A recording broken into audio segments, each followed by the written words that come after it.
lahat. Ayan, welcome back sa ating YouTube channel. So for today's episode guys, nandito po tayo sa kitchen ni Chef. So, papakilala po natin ngayon si Chef Fred. Chef Fred. Hi, good morning. Ayan. So, isa sa mga gagawin po natin ngayong umaga is, mag-prepare po siya ng chicken cordon bleu. So, papakita po namin ngayon kung paano po namin prepare yung isa sa mga menu po namin dito sa restaurant that we call the chicken cordon bleu. So, yun po. So guys, ito yung ham natin. Ito yung ham natin is also chicken din. So dahil halal po tayo dito sa Mercados Restaurant, so halal po yung ating mga ginagamit dito. So now, pork 6. Then, chicken breast. Yeah. Chicken breast. Hinahawakan ko ito naka-ano ko na kamay ko. Chicken breast. Then, yung ating sliced cheese. Yan. Bakit nga ba kailangan ng cheese tsaka ng ham? Yan. Kasi yun ang yun ang kanyang combination, yun ang kanyang mixture.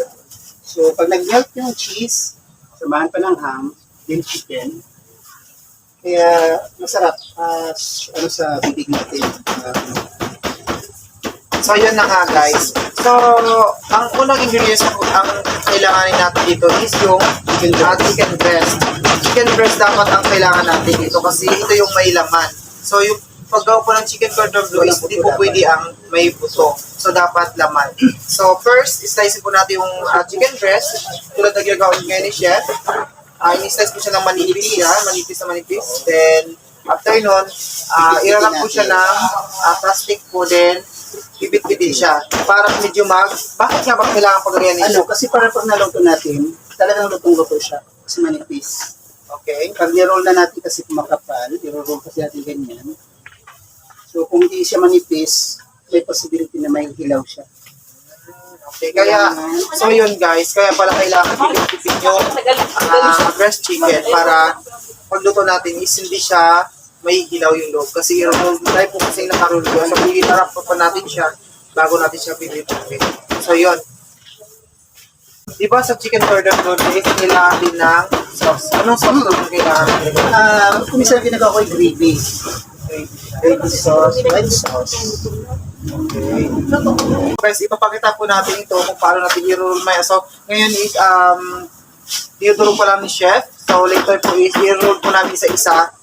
Then, hanggang sa mag-process, hanggang sa pagluto po. So, yan, ilalagay natin sa bowl, yung chicken breast natin. Ilalagay natin siya ng local lemon, kasi sa calamansi. So, cheese natin. Ilalagay ako ng bell pepper, paminta, according to taste. Kunting soy sauce, oyster, kunting salt. Another legit. Then, halo-haloin natin para mag-mix. Dinihan muna natin siya na mag-marinate. Siguro mga 30 minutes. Ganyan. Then, cover lang natin siya ng plastic ulit. Kaya natin siya na mag-marinate para mag-absorb yung mga ingredients. Mamaya, mga after 30 minutes, i-roll natin siya. Kasama na itong ham, cheese, then, yung ham natin pala is chicken din. So, yung brand ng cheese na ginamit ko is yung Danish na cheese. Seems cheaper. Ay mga small, so ito na tayo balik tayo. Then after namin pinamimarinate na 30 minutes, gagawin na natin yung ating chicken cordon bleu. So ang proseso niyan, ito yun, chicken breast. Ipa-flatten lang natin. So guys, ito lang po ako yung chef kung paano i-roll at lalagay ng ingredients para sa chicken cordon bleu. So, ano pa yung natin guys? So, let's go. Let's do it. So, first mga ka-small, ay naglagay tayo ng ham. Then, ipatapos po nito yung cheese. Ang posisyon nyo guys, bro. I-roll natin sa pinili. Yan, wait lang. Okay lang ba na magkatry ako sa akin? Ay, Na, bakit sa'yo? wala akong vlog. Kasi nasa malinis yung Yes, pinili. actually, nagbukas rin po ako ng kami kumakas now. So, magkatry po tayo ngayon i-roll yung atin kung kaya ba natin gawin yung nasa position ko doon yung step na. So, kuha ko ngayon ng ham. Yan. Then, i-taps natin. Then, i-ilagay. Gusto nyo bro. So, mag-iisip na rin tayo sa hanggang. Pero, Diba?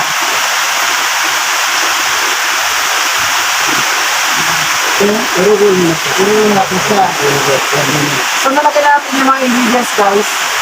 So, the next step natin ay i-roll natin yung chicken. Na may kasamang mga ingredients sa loob. Ito na. Wala nyo yan mo. Okay.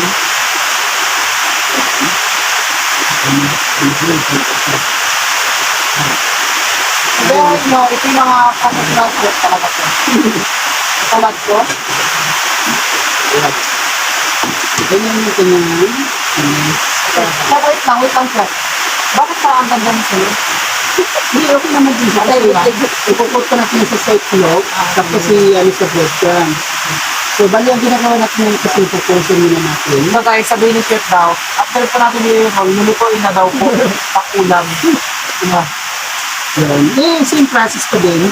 Yan. Hanggang maubos ko So, naman. nakakuha po tayo ng ito, gawin natin. So, after nito mga ka-small, ipupot po natin siya sa itlog, then ipupot sa breadcrumbs. Breadcrumbs. Bakit kailangan natin pala chef ipot yung chicken? Para kompleto siya. Hindi kasi ito mano na pwedeng block kung hindi siya nakit sa itlog na mayroon breadcrumbs. Yes, guys. So, ayun. Magpatry po kami magluluto ngayon ng isang piraso. So, itatry natin yan kung masarap ba yung chicken cordon bleu ni chef. So, kailangan po natin ng 2 eggs para sa ating protein. Ano ba yung bakit ba kailangan natin ng lagyan ng eggs, chef? Para kumakit ko yan. So, kailangan natin ng eggs na para kumapit po yung protein natin para sa ating chicken cordon bleu. Ayan. Kasi kailangan natin ng eggs. 20 minutes ko. 15 to 20 minutes.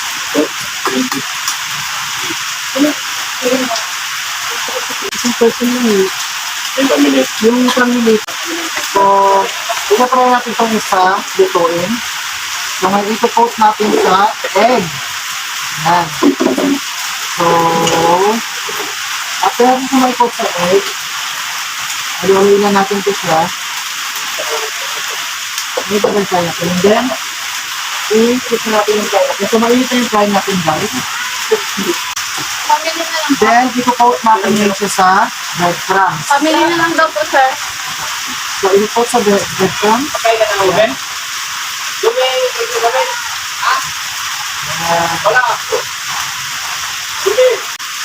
So, after natin ma-coat mga small, ano pang hintay natin? Siyempre, ilalagay na natin siya sa mainit na mantika. So, ngayon, dahil natakot po tayo sa mantika. So, yan. Ilalapat po natin dito. Then, right. So, hayaan lang po natin siyang tumulo. Hawakan natin siya, bago natin siya tuluyan ilubog sa mantika. So, yan.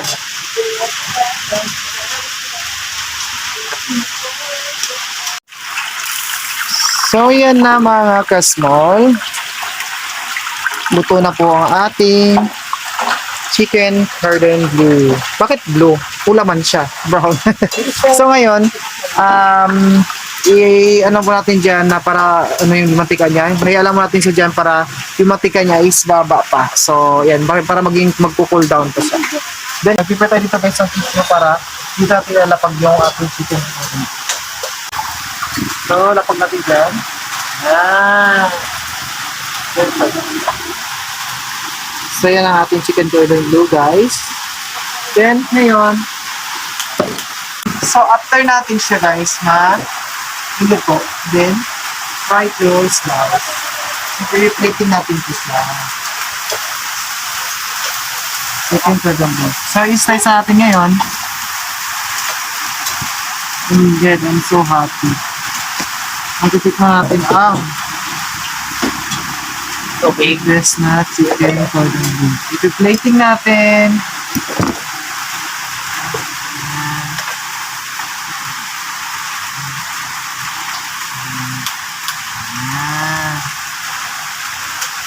Siyempre, yung mayo at ketchup. So dahil wala ko tayong gawang sauce, ito lang may add natin, mayo at ketchup.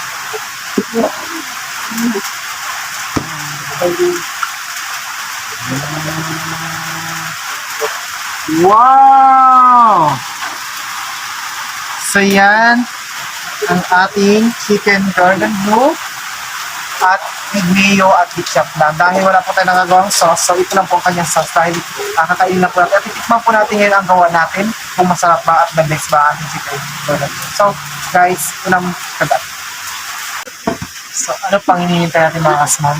So ano, nakitikman po natin yung ating gawang chicken cordon bleu. So, ay. Ano tayo? Stop. Kahit na typical na sauce yung ating tinap dito, masarap na siya. Diba? So,